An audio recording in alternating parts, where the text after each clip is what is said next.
Estación. Ahora vamos a abordar un tema más hacia lo interno del país. Tiene que ver cómo está la delincuencia. Este fue por mucho tiempo, ha sido por mucho tiempo un dolor de cabeza para muchos venezolanos. Según la situación de actualmente ha sido un tema de preocupación. Las cifras varían. Según un comunicado del vicepresidente sectorial para la Seguridad Ciudadana y Paz, Remigio Ceballo, habría una reducción de 25,1% en los índices delictivos en comparación con el 2023. Sin embargo, por lo menos el Observatorio Venezolano de Violencia ha registrado 31 sucesos violentos en lo que va del mes de julio. La cantidad superó el promedio que se venía registrando en 17 durante el primer semestre del año. Y bueno, los homicidios, robos fueron los delitos más recurrentes. Nosotros tenemos vía Zoom a Fermín Mármol García, abogado criminalista y director del Instituto de Ciencia. Este es un tema que hemos abordado en otras ocasiones por el tema de las bandas delictivas. ¿Cómo nos encontramos hoy día? ¿Cómo ve el panorama? Y bienvenido. Muy buen día, muchísimas gracias por la oportunidad de poder presentarles nuestra visión sobre el crimen y la violencia en Venezuela.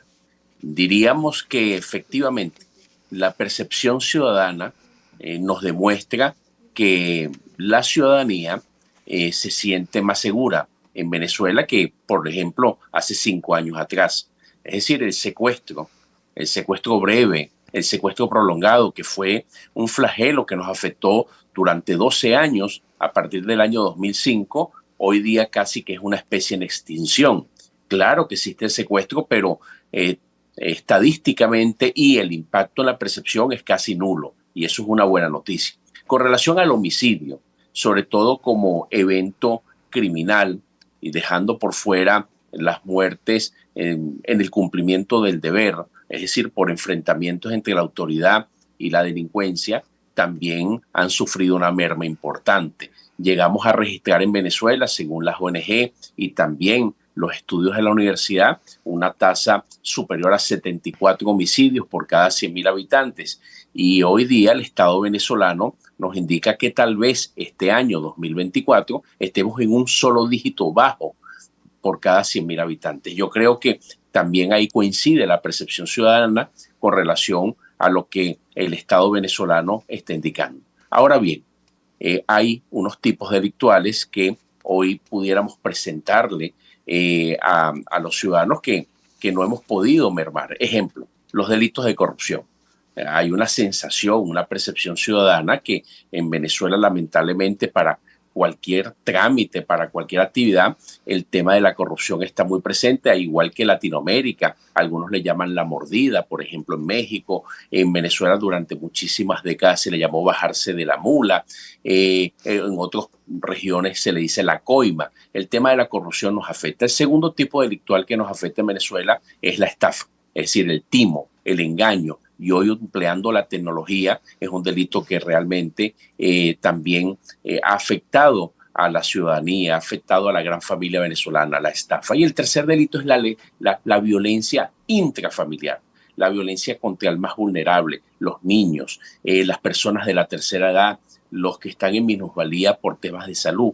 Tenemos un gran problema con lo que ha sido la diáspora y el impacto de la familia. Yo diría que esos son los tres principales delitos que mayoritariamente afecta. Y el cuarto, el hurto. Por lo tanto, ¿cuál es la diferencia? Que los delitos violentos que antes nos impactaban, que antes preocupaban a la gran familia venezolana, han salido de este cuarteto de delitos que hoy sí están afectando a la gran familia venezolana. Entonces, la violencia ha disminuido y en muy buena medida, y eso es importante. ¿Qué sugerimos? La encuesta de victimización nacional. Si queremos tener una fotografía seria, real, de lo que está pasando en Venezuela y poderla conciliar con la denuncia ciudadana que se efectúa por ante los órganos de seguridad ciudadana, específicamente la Policía Científica, el CICPC, por ante el Ministerio Público, versus la percepción, la única fórmula es la encuesta de victimización nacional que se realiza con rango anual, veeduría de las universidades y también las ONG que registran estos temas de crimen y violencia. La migración que ha afectado al país tiene que ver con estas bajas en las tasas. Es una extraordinaria pregunta que por ahora no tiene respuesta. ¿Por qué? Porque ¿qué incide en el crimen? Bueno, los problemas sociales. El crimen y la violencia son fenómenos sociales, son tumores sociales. Y en un momento Venezuela hicieron metástasis. Hoy no se ve una metástasis con relación al crimen violento. Son tumores que están presentes allí, estarán controlados cuando usted tiene una buena agenda social. Ejemplo, pleno empleo, educación para todos.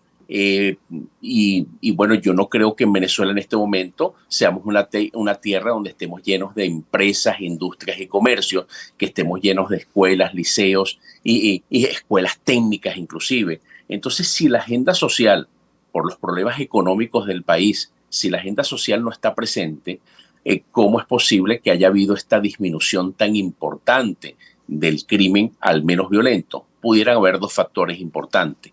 Número uno, por supuesto, una mano muy dura, una mano muy justa contra el crimen organizado violento, contra las bandas criminales, contra las megabandas criminales, el desmontaje de las zonas de paz. Nosotros creemos, desde el Instituto de Ciencias Penales de la Universidad de Santa María, que eso evidentemente funcionó, esa mano contra ese crimen organizado violento. Pero por otro lado, evidentemente que en la diáspora también hubo, por supuesto, allí una merma del crimen que teníamos en nuestro país, en nuestra región.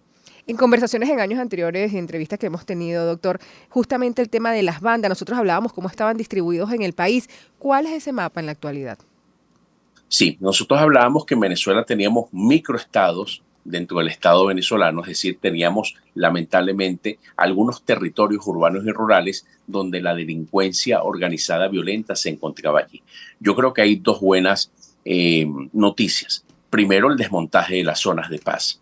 Las zonas de paz hacían florecer, crecer, fortalecer lo que nosotros llamábamos las megabandas criminales. ¿Existen megabandas criminales en Venezuela? La respuesta es sí, claro que sí.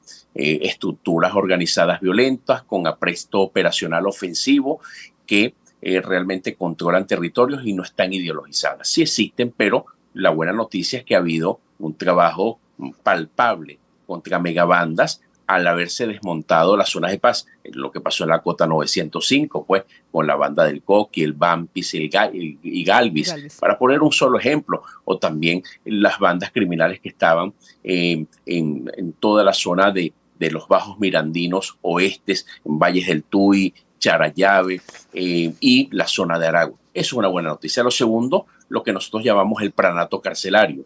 Hubo un gran esfuerzo por lo que era la toma de cárceles que eran realmente cárceles insignias de este microestado venezolano. Y ha disminuido las extorsiones telefónicas indudablemente. ¿Cuántas llamadas telefónicas eran trianguladas o se le hacían seguimiento y se demostraba que, por ejemplo, venían emitidas de Puente Ayala en el estado de Anzoátegui? Eso ha mermado. Eso es otro microestado que también ha sido afectado. Yo creo que falta hacer muchísimo. Falta la agenda social que hablamos hace un rato, pero también falta seguir desmontando microestados. Ejemplo, la presencia de estructuras foráneas extranjeras dentro del territorio venezolano, por ejemplo, en la fachada occidental o en la fachada sur, es decir, la frontera con Colombia y la frontera con Brasil. Todavía falta esa decisión del Estado venezolano en compañía del Estado brasileño, en compañía del Estado colombiano, visto que hay afinidad ideológica para también cercar estructuras de crimen organizado que hoy día es transnacional. Esperemos que esos pasos se den. Muchísimas gracias, Fermín Mármol García, abogado criminalista y director del Instituto de Ciencia. Recordemos además que la denuncia es vital para poder tener un panorama más concreto. Muchas personas prefieren por miedo no hacerlo, pero es la única manera de saber en qué sociedad nos encontramos. Si quieren seguir al doctor Mármol García, lo pueden hacer en @Fermín Mármol García. Muchísimas gracias por su tiempo. Nosotros vamos a una pausa y ya